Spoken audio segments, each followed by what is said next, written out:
Good morning, this is Coach Bernay from Cousins Martial Arts, Bay City. I have Coach Spihalski joining us as well. This is lesson plan number 7 for our 5 to 7 year olds. So we're going to begin class just like normal. We're going to go feet together, set. Martial arts begins and ends with respect. So bow. Now let's begin with our student creed. Say, I will develop myself in a positive manner and avoid anything that would reduce my mental growth or my physical health. I will develop self-discipline in order to bring out the best in myself and others. I will use common sense before self-defense and never be abusive or offensive. This is a black belt school. We are dedicated. We are motivated. We are on a quest to be our best. Winners never quit. Quitters never win. I choose to win.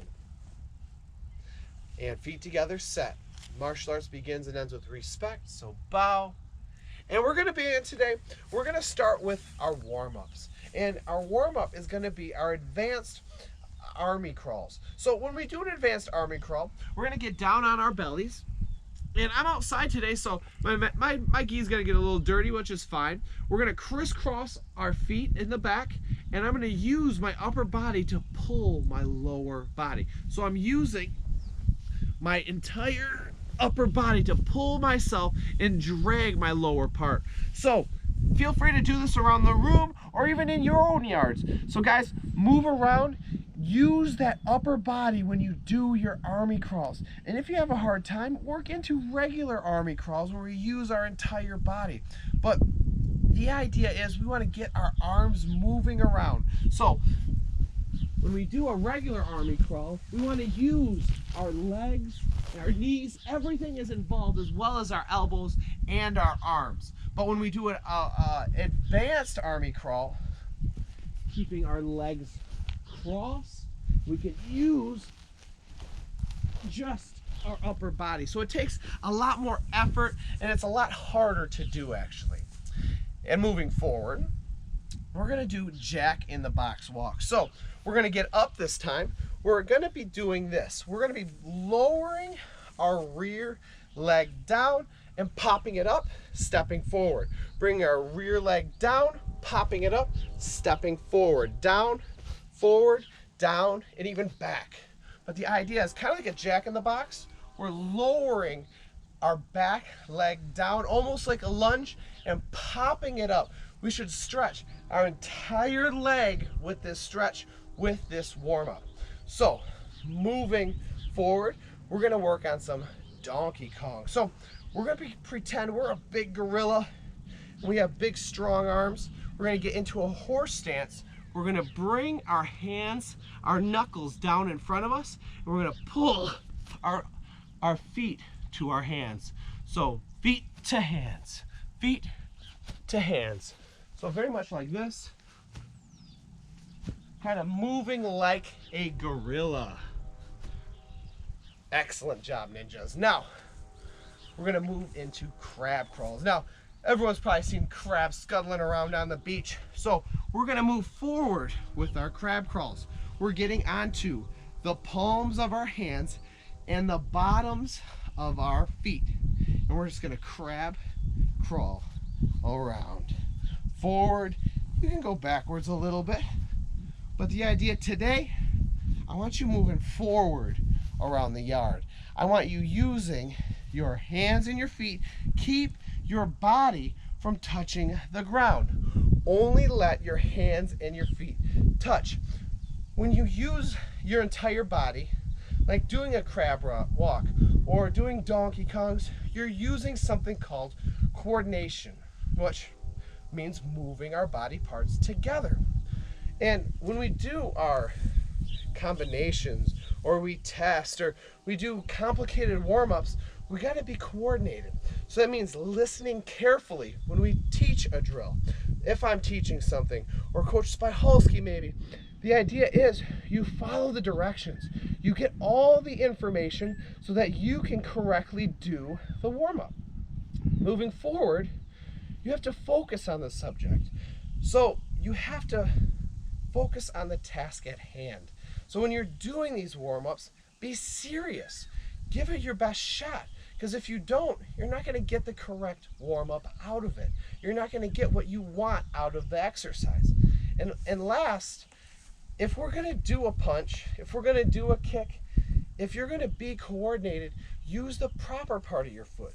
Use the proper part of your hand. If you're throwing a punch, you want to hit with these two knuckles. Let's say we're trying to do a push kick. Like we're going to learn a push kick today. We want to use the bottom of our foot, and we want to kick in the correct part of the body. So we need to be coordinated to move things together. Now, the combination we're going to work on today is a very useful combination, and we use it all the time when we do Muay Thai, when we do any type of boxing, when there's kicking involved. Now we're going to do a jab, cross, push kick. And I'm putting my gloves on today to give you guys a good idea of things. So we want to get into our striking stance. We want to put one leg forward, one leg back. Our toes are facing forward. Hands are up by our cheeks. Now we're starting this combination off with our jab, punching from our lead side. So we're punching with our lead side hand all the way out with these two knuckles out. Then we're going to do a cross. And then we're going to come back using our rear leg to do a push kick. Now, when we use a push kick, we want to use this part of our bodies. That's actually our hips. Now, the hips are the strongest part of our body. It carries our entire body, helps us move our legs, it carries our upper torso. So when we kick, we want to use our hips. So I want to chamber my knee up as high as it will go. I want to pull my toes back. So I chamber, and then I'm going to pull my toes back. And when I pull my toes back, you can see the bottom of my foot. So pull back, because now I'm ready to push straight out in front of me. The idea is I want all that energy going straight out in front of me, not backwards. So a very common mistake is people like to lean back when they push kick. That doesn't help us. We want it all going forward. So jab, cross, I bring back my cross, I push kick. So 1, 2, push kick, kia. 1, 2, kia. Now try this out, kids. When you push, our knee, everything is flat right here, and we push straight out in front of us. Straight out. So let's try this again. Jab, cross, pushing with that rear leg, kia. One more time, kia. Good. Now, we're going to try something a little different now. We're going to do our jab, cross. We're going to pivot on our lead foot. So jab, cross. Our lead foot, we're going to pick up our foot, kind of like a Michael Jackson step. We're going to turn our body a 1/4 step. So jab, cross. I can turn, pivot. I can throw that push kick if I want. I can throw a cross. But the idea is 1, 2. I can lift up my heel. I'm turning on the ball of my foot. I'm facing a new direction. I can cross or I can kick if I want to from here. So try this on your bags. Try this with a partner, but turn, get a new angle. Sometimes that's all it takes in an altercation, in a situation, to turn, getting an angle on our enemy, on our opponent, so we can get the upper hand. Now, the next section, we're going to do some partner stretches. So if you have a sibling or a parent or somebody that you can stretch with, please grab them and stretch with them, because to help us reach new levels, sometimes we need some backup. Sometimes we need some help. And when we get a partner to help us stretch, we get way better stretches and we see more results. So, Coach, come on in here. And we're going to start today off. we're going to do our hurdler stretch. So we're going to have one leg forward, one leg down in a hurdler position. If you have ever seen the Olympics or any type of track, you see a hurdler, they're jumping over the hurdles just like this. So the idea is this leg is flat, this foot is right against this leg. I'm trying to touch my toes. Now, if we're not very flexible, that's okay. I want you to reach out as far as you can in front of you, and we're gonna have our partner push on our back, helping us push a little bit farther forward, helping us stretch those hamstring muscles down in our legs. So you should feel this all the way down your leg. And go ahead, coach, give me a push. And 1, 2, 3, 4, and 5. Very good. Now we're going to switch our legs. This leg is now down and straight. This leg is against my other leg. I'm trying to touch my toes. And go ahead, coach. 5, 4, 3, 2, 1, and time. Very good, very good. Now, what we're gonna do is we're gonna get down on our knees. And now what we're gonna do is have our partner pushing down on our shoulders.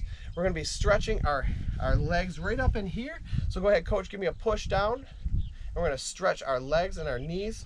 So we're gonna put our legs flat on the ground here. He's gonna push down, give me some pressure here. So you should feel it down in your legs, keeping our knees flat here. So all the way down in my calves, the backs of my legs, the front of my legs are all feeling right here. So if you can actually see, I'll give you a side profile here. My leg, everything's flat around on here. He's just simply pushing down on me, using that pressure to stretch my legs. So we stretch the backs of our legs.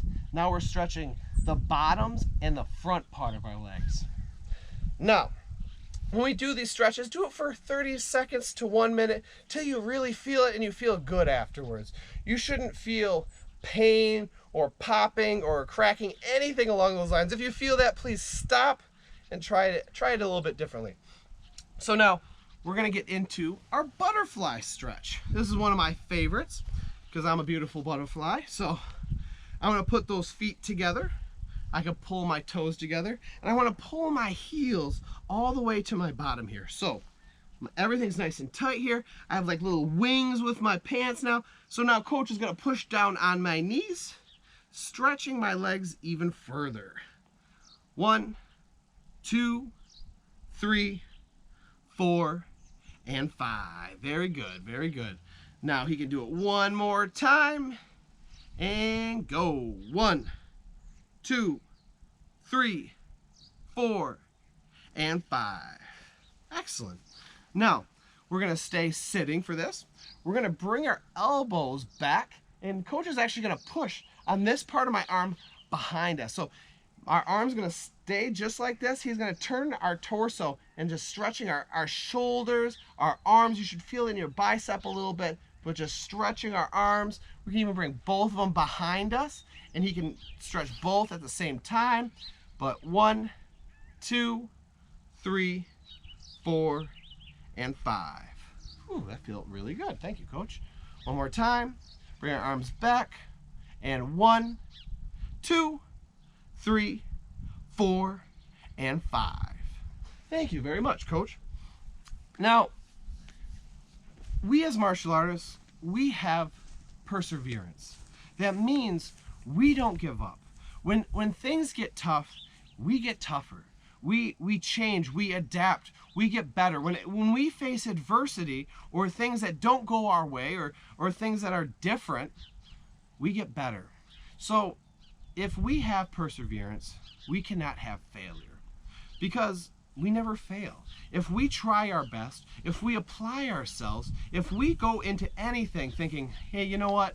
I gave it my 100% best, then you will never, ever fail. You can try your best and it might not go your way. That just means you're gonna figure out a way to make yourself better, to take yourself to that next level. So thinking about that, if you have perseverance, you can never fail. Perseverance and failure cannot coexist. So I want you guys to think about this. If something doesn't work out for you, It doesn't mean you failed. That means you can learn from that experience. You can get better. You can improve. So I want you to think about it, guys. Get better. Persevere. Apply yourselves. So guys, when you're going through your lives, try these skills out. Think about it. If something doesn't go your way, try again. So guys, if I don't hear from you, good afternoon, good evening, and good night. Thank you.